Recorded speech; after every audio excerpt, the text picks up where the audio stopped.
नमस्कार.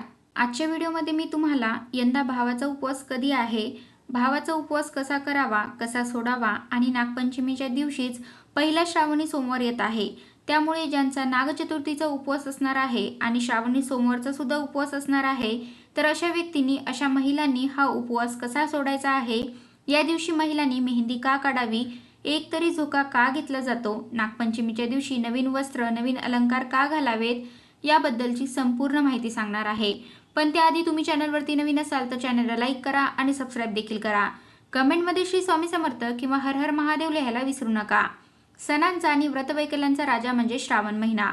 हा श्रावण सुरू झाला की पंचमी तिथीला येतो तो म्हणजे नागपंचमीचा सण.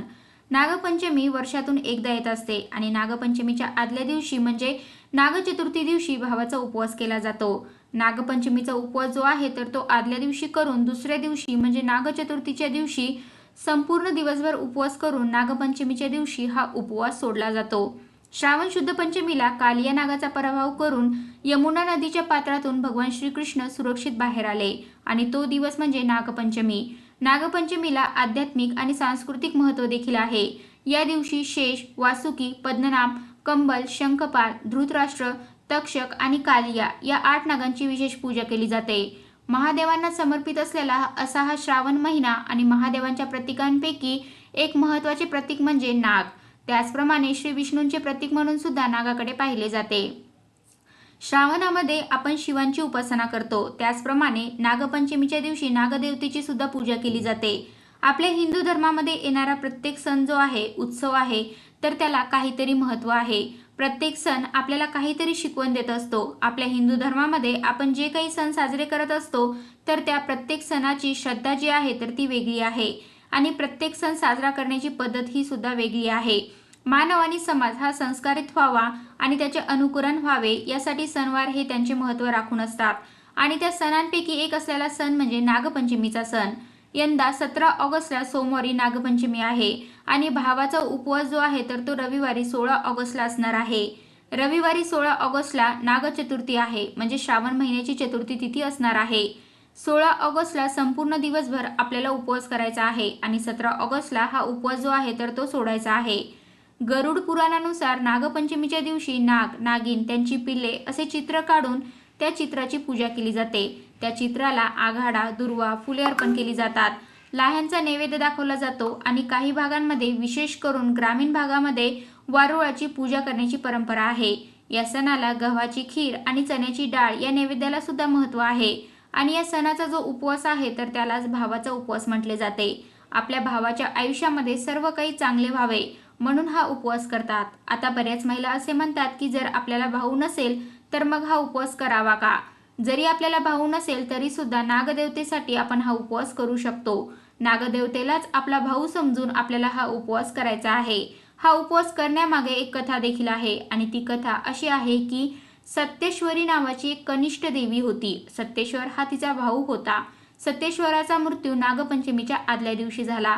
आपल्या भावाच्या मृत्यूच्या दुःखात सत्येश्वरीने अन्न ग्रहण केले नाही. सत्येश्वरीला आपला भाऊ नागाच्या रूपामध्ये दिसला. तिने नागदेवतेला भाऊ मानले. तेव्हा नागदेवतेने वचन दिले की जी बहीण भाऊ म्हणून माझी पूजा करेल तिचे मी रक्षण करेल. त्यामुळे या दिवशी नागाची पूजा केली जाते. नागपंचमीच्या दिवशी सर्व नागामध्ये देवतत्व प्रकट असते. यामुळे या दिवशी नागाची पूजा करणे लाभदायक असते. नागपंचमीच्या दिवशी नवीन वस्त्र व अलंकार परिधान केल्याने आनंद व चैतन्याच्या लहरी कार्यरत होतात. भावाच्या उन्नतीसाठी या दिवशी प्रार्थना केली जाते.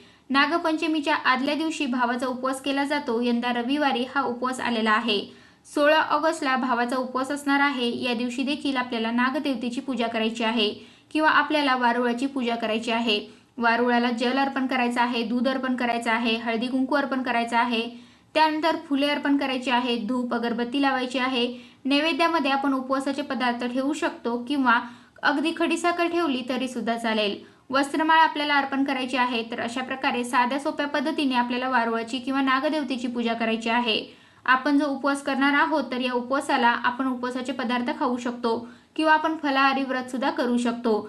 जसं की फक्त फळे जी आहे तर ती खाऊन आपण हा उपवास करू शकतो किंवा उपवासाचे जे पदार्थ आहेत तर ते खाऊन आपण हा उपवास करू शकतो. साबुदाणा खिचडी जी आहे तर ती खाऊ शकतो, बटाटा वेफर्स किंवा ड्राय फ्रुट्स, खजूर, शेंगदाण्याचे लाडू, रताळी, तर हे जे पदार्थ आहेत तर ते खाऊन आपण उपवास करू शकतो.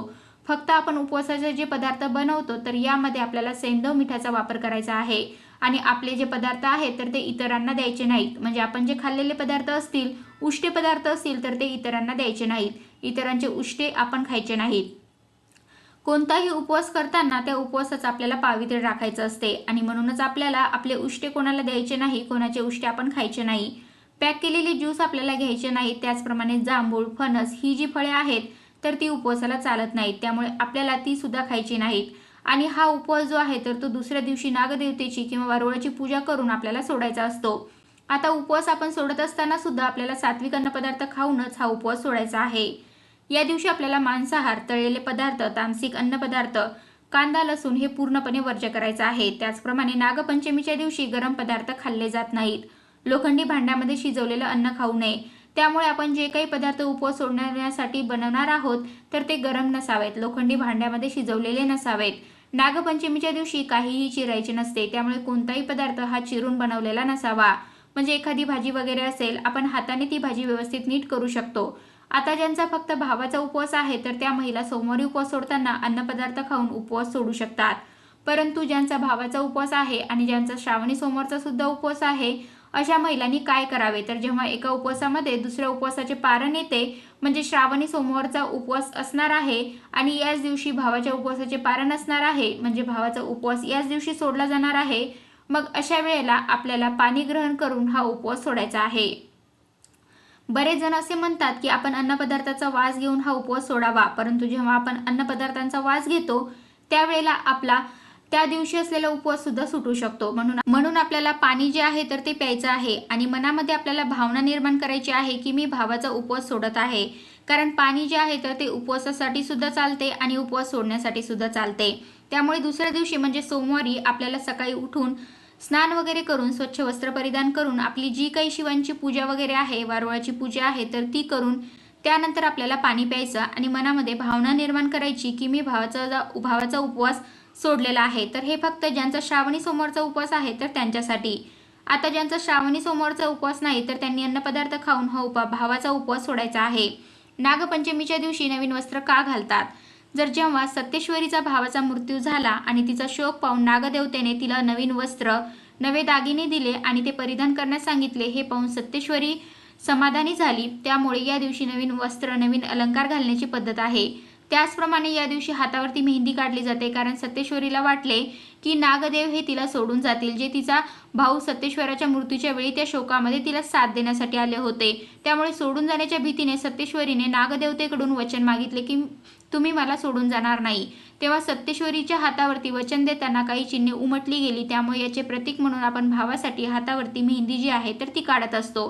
त्याचप्रमाणे नागपंचमीच्या दिवशी एकतरी झोका घ्यावा असे सांगितले जाते, ज्याला मानाचा झोका म्हणतात. यामागे काय कारण आहे, तर सत्तेश्वराच्या मृत्यूच्या दुसऱ्या दिवशी सत्तेश्वरीला नागदेव दिसले नाहीत, म्हणून ती सैरभैर झाली आणि जंगलात भटकू लागली. तेव्हा ती झाडांच्या फांद्यात अडकून पडली.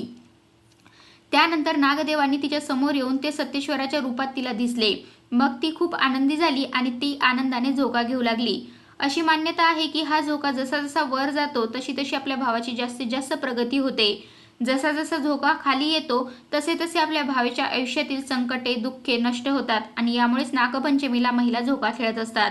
आणि म्हणूनच नागपंचमीच्या दिवशी किमान एक तरी झोका आपल्या भावाच्या प्रगतीसाठी आपल्याला घ्यायचा आहे. निसर्गाशी जोडलेला असा हा नागपंचमीचा सण असतो आणि भावाचा उपवास सुद्धा तेवढाच महत्त्वाचा आहे. नागपंचमीच्या दिवशी चुलीवरती तवा ठेवू नये, लोखंडी भांड्यामध्ये अन्न शिजवू नये, विळीने किंवा चाकूने चिरू नये, तळण तळू नये, धारदार वस्तूंचा वापर करू नये. त्याचप्रमाणे शिवणकाम सुद्धा या दिवशी करणे अशुभ मानले जाते.